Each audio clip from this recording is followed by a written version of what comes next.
So part 5 की starting वहीं से होती है जहाँ पर पिछला पार्ट खत्म हुआ था।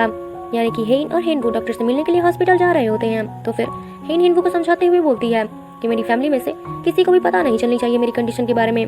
दूसरी तरफ हमें हेन के भाई सिचुअल को दिखाया जाता है जिसे ग्रैंडपा ने बुलाया होता है क्योंकि उसने कंपनी में कुछ ज़्यादा ही ब्लंडर कर दिया था। वो तो ग्रैंडपा के पास जाने से डर रहा था, मगर उसकी वाइफ ताहाई उसको समझाती है कि जाओ ग्रैंडपा से बात करो, आखिर बात क्या है पता तो चले। फिर जब सिचुअल ग्रैंडपा के पास जाता है, ग्रैंडपा तो उस पर आते ही बहुत ही ज्यादा भड़क जाते हैं क्योंकि उसने अपनी कंपनी में 8 बिलियन का नुकसान जो कर दिया था, यानी कि 8 बिलियन टैक्स ज्यादा भर दिया था। फिर जब सिचुअल को इस बारे में पता चलता है तो वो शॉक ही हो जाता है। जिसके बाद ग्रैंडपा तो उस पर बहुत ही ज्यादा भड़क जाते हैं और बोलते हैं कि तुम्हारे डिपार्टमेंट को तुम्हारा ब्रदर इल्ला ही तो संभालता है, तो फिर तुम्हें पता कैसे नहीं चला? आखिर वो अपने ऑफिस में करता क्या है? कब जिम्मेदार बनोगे? अपनी रिस्पॉन्सिबिलिटी को कब समझोगे तुम? मुझे जल्दी जवाब दो। वो ये बात सिचुअल को तो काफी ज्यादा डांटते हुए बोल रहे थे और चिल्ला चिल्ला कर बोल रहे थे, जिसकी वजह से सिचुअल को तो पैनिक अटैक ही आ जाता है और उसे सिचुअल की मॉम को उसकी सिचुएशन के बारे में पता चलता है। वो तो भागी चली आती है अपने बेटे को देखने के लिए और कहती है लगता है ग्रैंडपा ने तुम्हें बहुत ज्यादा डांट दिया है और सच में कुछ ज्यादा ही स्ट्रेस दे दिया है तुम्हें। जिसके बाद सिचुअल कहता है ये सब हेनवू की गलती है, वो आखिर हर चीज में इतना ज्यादा अच्छा क्यों है? ताहाई बताती है कि उसके भाई की गलती है, इसीलिए ताहाई उसको सॉरी बोलती है। फिर सिचुअल उसको समझाते हुए बोलता है कि देखो इसमें तुम्हारी कोई गलती नहीं थी, ये तो सिर्फ 8 बिलियन का एक छोटा सा रकम था। अगर हेनवू चाहता तो इस छोटी सी रकम को सॉर्ट आउट कर सकता था। ये सुनने के बाद तो सिचुअल की मॉम को बहुत ज्यादा गुस्सा आता है हेनवू पर। इसी से बात करने के लिए उसकी ऑफिस के लिए निकल जाती है। इधर हॉस्पिटल में हेन का दोबारा चेकअप किया जाता है, पर इस बार भी रिपोर्ट सेम ही आता है। इनको तो सच में ये रेयर ब्रेन ट्यूमर हो चुका था। इस पर हेनवू डॉक्टर से पूछता है कि क्या इसका मतलब है कि वाकई में हेन के पास एग्जैक्ट 3 महीने ही सिर्फ है? तो डॉक्टर कहते हैं एग्जैक्ट कितने महीने हैं या कितने दिन है हम ये नहीं कह सकते। फिर हेनवू तो काफी गुस्सा हो जाता है, डॉक्टर से पूछता है कि आप ऐसा कैसे कह सकते हैं? आपको न्यूरो सर्जरी का 30 सालों का एक्सपीरियंस है, आपको तो एग्जैक्ट बताना चाहिए ना कि इसके पास कितने दिन है। हेन से 3 महीने की बार बार बात सुन करके काफी ज्यादा इरिटेट हो जाती है और वो हेनवू को चुप रहने के लिए बोलती है। फिर हेनवू को घर चलने के लिए कहती है, पर हेनवू कहता है नहीं, मैं नहीं जा रहा हूँ, मुझे पूरी बात सुननी है। जिसके बाद हेन कहती है ठीक है तो फिर तुम बात पूरी कर लो, मैं अकेली चली जाती हूँ, मैं अब ये सारी बातें अब और नहीं सुन सकती हूँ। फिर हेन वहाँ से चली जाती है। फिर हेन वो डॉक्टर से पूछते हैं कि डॉक्टर प्लीज आप मुझे बताएं ना कि उसके पास एग्जैक्ट कितने दिन बचे हुए हैं, ये मेरी जिंदगी का सवाल है। भले ही हेन ने हेनवू को अपने साथ मरने की बात कही थी, मगर हेन पर बिल्कुल भी विश्वास नहीं होता है क्योंकि वो कुछ भी कर सकती है। हेन जब हॉस्पिटल से जा रही होती है तो फिर वो एक पेशेंट को देखती है। इसे देख के बाद उसको बीमारी का ख्याल आने लगता है। फिर वो हॉस्पिटल से बाहर आती है और कहती है कि नहीं, मैं उन सबसे अलग हूँ, मुझे कुछ भी नहीं हो सकता है। ये बोलते बोलते वो अपने ऑफिस चली जाती है जहाँ पर उसकी मॉम आई होती है। उस ये तो पूछती है आप यहाँ पर क्या कर रही हैं? तो फिर उसकी मॉम उसे पूछती है कि पहले मुझे ये बताओ कि हेनवू यहाँ से कहाँ गया, वो मुझे कहीं भी दिखाई नहीं दे रहा है, मुझे उससे जरूरी बात करना है।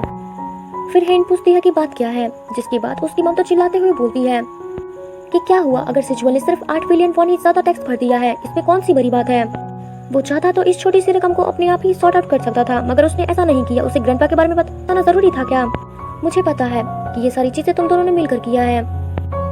8 मिलियन वॉन के बारे में तुमने जरूर ग्रैंडपा को बताने के लिए उसको कहा होगा। जिसके बाद हेन कहती है ऐसा कुछ भी नहीं है, हेन वो जानबूझकर ऐसा कुछ भी नहीं करेगा, और वैसे भी मेरे पास इन फालतू चीजों के लिए टाइम नहीं है।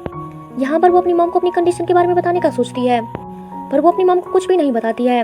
वो सिर्फ एक बात बोलकर जाने लगती है कि मुझे एक मीटिंग में जाना है। जिसके बाद उसकी मॉम कहती है तुम्हें पता भी है कि सिचुअल इतना ज्यादा डटा है कि उसको पैनिक अटैक हो गया और उसे हॉस्पिटल में एडमिट होना पड़ा है।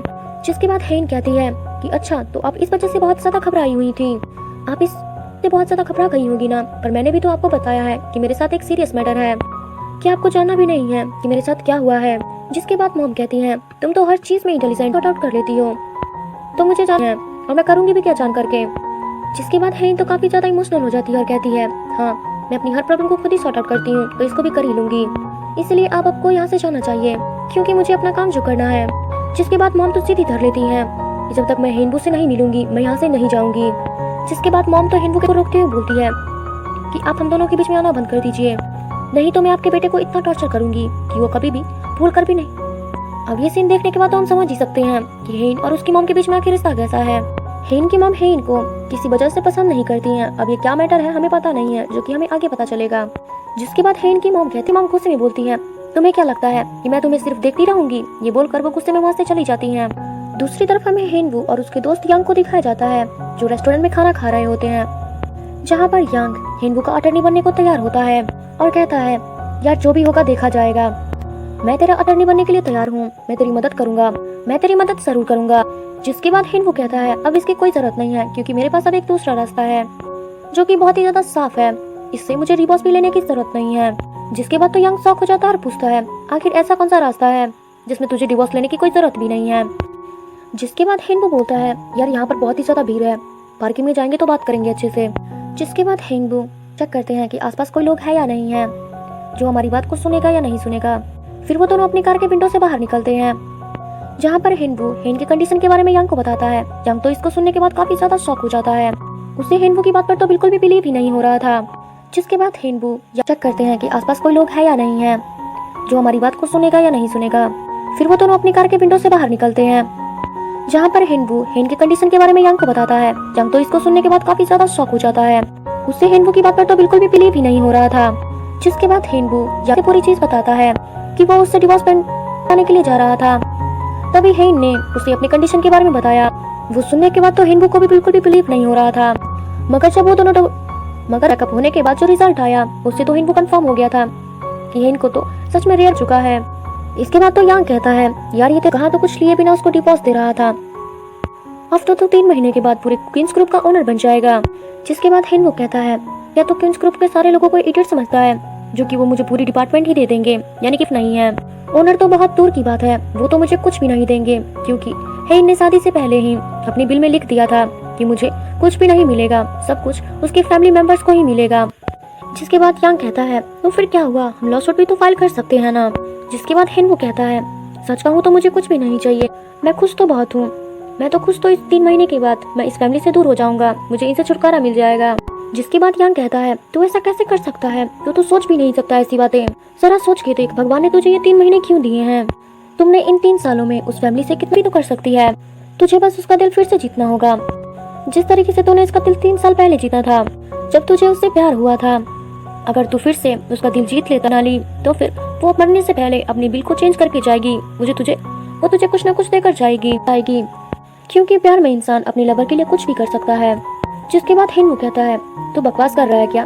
फिर यांग कहता है मैं बकवास नहीं कर रहा हूँ बल्कि तेरी भलाई के लिए ही सोच रहा हूँ, इसीलिए इन 3 महीनों में तुझे उसके दिल में अपनी जगह बनानी होगी, यानी कि तुझे फिर से हेन के दिल में तेरे लिए वो फीलिंग्स जगानी होगी। तुझे बस उसको एहसास दिलाना है कि वो तुझसे प्यार करती है और तेरे बिना नहीं रह सकती है। जिसके बाद हिनवू तो काफी ज्यादा गुस्सा हो जाता है और कहता है तूने मुझे समझ के क्या रखा हुआ है, तू क्या चाहता है मैं प्रॉपर्टी के लिए उससे प्यार का नाटक करूँ।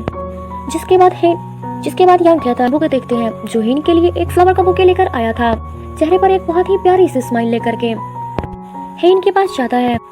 जब वो फ्लावर उसको देता है तो हेन कहती है ये फ्लावर्स क्यों लेकर आए हो। जिसके बाद वो बताता है कि आज हमारा वेडिंग एनिवर्सरी है जिसकी वजह से मैं तुम्हारे लिए फ्लावर लेके आया हूँ।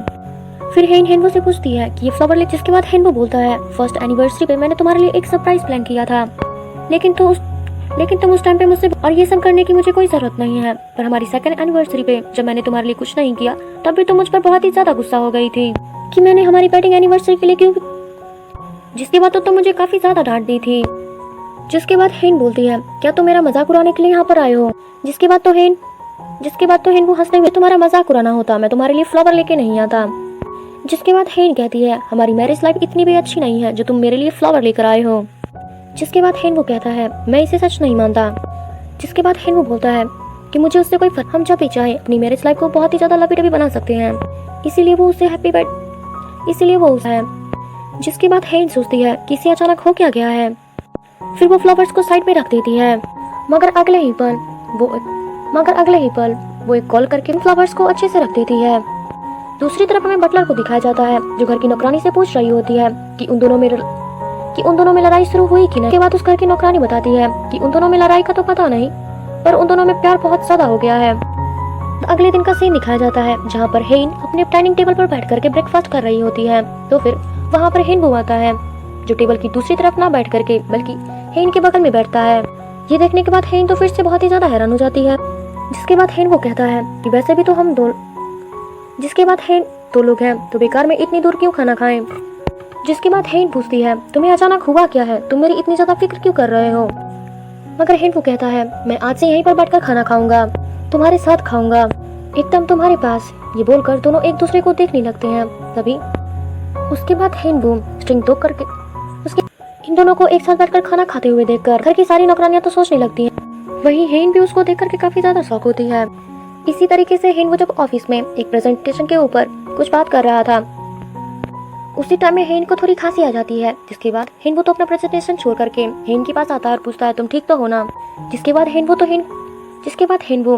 डॉक्टर के बाद हेन वो को बोलती है कोई सीरियस बात नहीं है, तो फिर डॉक्टर को बुलाने की कोई जरूरत नहीं है, बस थोड़ा पानी पीने की वजह से ऐसा हुआ था। इन दोनों को इतना मीटिंग के बाद सिचुअल एक डायरेक्टर से कह रहा होता है मुझे इस हेनवो के लिए कभी कभार बहुत ज्यादा बुरा लगता है। आज अगर हेनवो उसको चेक करने के लिए नहीं आता तो बाद में हेन उसको बहुत ही ज्यादा डांटती। ये हेनवो को डांटती रहती है और काफी ज्यादा बुली किया करती है, इसीलिए मुझे हेनवो के लिए काफी ज्यादा बुरा लगता है। हेन अपने ऑफिस का काम खत्म करने के बाद ऑफिस के बाहर अपनी कार का इंतजार कर रही होती है। वहाँ पर काफी ठंडी हवा चल रही थी। जिसके बाद हेनवो वहाँ पे तुरंत आता है और अपना कोट उसको पहना देता है। जिसके बाद वो हेन का फेस टच करता है और कहता है जिसके बाद हेन हेन का हाथ पकड़ उसे हैरानी से देखे ही जा रही थी। वहीं दूसरी तरफ हेन की सिक्योरिटी भी उसको देख करके वहीं उसकी सेक्रेटरी को जल्दी से ड्राइवर को कॉल करने के लिए बोलता है। हेनवो को ऐसा करता हुआ देखकर हेन को काफी ज्यादा अच्छा लग रहा था और वो इसी तरह स्माइल भी कर रही थी।